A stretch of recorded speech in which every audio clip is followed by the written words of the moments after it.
Vous avez subi un AVC, un accident vasculaire cérébral, et votre bilan indique un foramen ovale perméable. La fermeture de ce FOP est tout indiquée pour vous protéger de tout nouvel AVC. Le foramen ovale perméable se trouve entre les deux oreillettes du cœur. C'est un espace habituellement obstrué par une membrane. Pour un quart de la population, l'espace est libre. Chez certains patients, il laisse passer les caillots sanguins qui peuvent remonter jusqu'au cerveau et entraîner un AVC. Aujourd'hui, un traitement existe pour fermer ce foramen ovale. On est dans le cadre d'un accident vasculaire cérébral qui est dû à un caillot qui a bouché un vaisseau du cerveau et le but va être de trouver la cause de ce caillot. Donc on fait toute une série d'examens complémentaires et finalement, à la fin de ce bilan, on s'aperçoit qu'une cause a été révélée, c'est la découverte d'un foramen ovale perméable. Et comme on a fait toute une série d'examens complémentaires, cela a permis d'éliminer les autres causes, et il ne reste donc que celle-ci, qui est probablement responsable de l'accident vasculaire cérébral. Cette fermeture se fait à l'aide d'une prothèse. C'est cette prothèse qui va boucher le trou, et en fait c'est un matériel qui est très résistant, qui va rester à vie et qui n'entravera pas le fonctionnement du cœur. L'intervention consiste à refermer le FOP à l'aide d'une petite prothèse en métal que l'on va insérer en ponctionnant une veine de la jambe. On utilise ce genre de prothèse, c'est du nitinol, c'est un métal à mémoire de forme. L'intervention dure une vingtaine de minutes sous anesthésie générale. Les patients ressortent le lendemain. Au CHU de Saint-Étienne, cette patiente s'apprête à bénéficier d'une intervention de fermeture de FOP. Après l'entrée administrative, les infirmières prennent le relais pour accueillir la patiente dans les meilleures conditions. Bonjour, je suis Madame Dupont, je viens pour une hospitalisation. Eh bien super, on vous attendait. Je vous laisse me suivre, on va vous installer dans votre chambre. Venez madame. Merci. Juste ici, vous aurez une sonnette. Si vous avez un besoin, vous n'hésitez pas à nous appeler. Vous aurez un numéro de téléphone qui est affiché en jaune. C'est le numéro de téléphone en fait qui est directement relié à votre chambre. La veille de l'intervention, la patiente s'installe confortablement dans sa chambre. Une infirmière vient prendre les constantes, tension, électrocardiogramme, échantillon pour les tests sanguins et pose de cathéter. Puis c'est au tour de l'interne de cardiologie qui résume les étapes du traitement.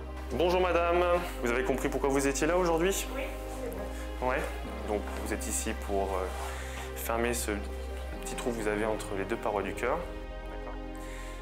Fin de journée, chambre 736, la patiente attend sereinement l'intervention du lendemain.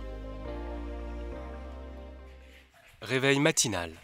Après une douche avec un savon antiseptique, la patiente est conduite en salle d'opération. Vous êtes confortable? Oui, c'est bien, ouais. Elle est installée, puis prête pour l'anesthésie. Vous en profitez pour penser à des choses agréables. La cardiologue échographiste étudie une dernière fois la structure cardiaque de la patiente. L'intervention démarre par une ponction au niveau de l'aine droite. La veine fémorale sert de conduit pour introduire une gaine à l'intérieur du cœur jusqu'au FOP.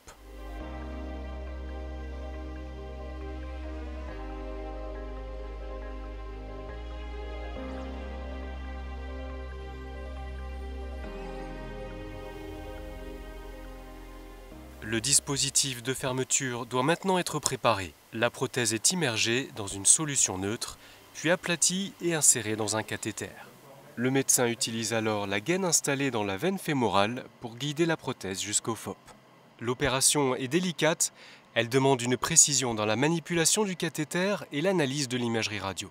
Tout au long de l'intervention, les systèmes d'imagerie médicale, échographie et radio apportent un support de visualisation de pointe pour suivre l'avancée de la prothèse jusqu'aux oreillettes et le déploiement du dispositif qui reprend alors sa forme initiale. Il bloque mécaniquement le foramen ovale.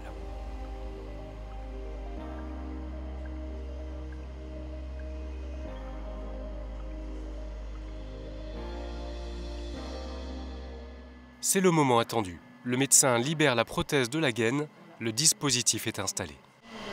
Ça y est, la prothèse est en place. Fin de l'intervention. Après une vingtaine de minutes, la patiente peut se réveiller tranquillement. L'avantage de l'intervention, c'est qu'il n'y a plus de traitement anticoagulant à prendre après. Comme la prothèse est en métal, il faut tout de même prendre du Cardégique pendant 5 ans et du Plavix pendant 3 mois. On prescrit très souvent un arrêt de travail d'1 semaine. On conseille aux gens de ne pas forcer sur leurs jambes pendant 15 jours. Et à partir de là, ils peuvent reprendre le sport. Dans 1 mois, puis dans 1 an, une échographie de contraste à l'aide de petites bulles prouveront la bonne tenue du dispositif.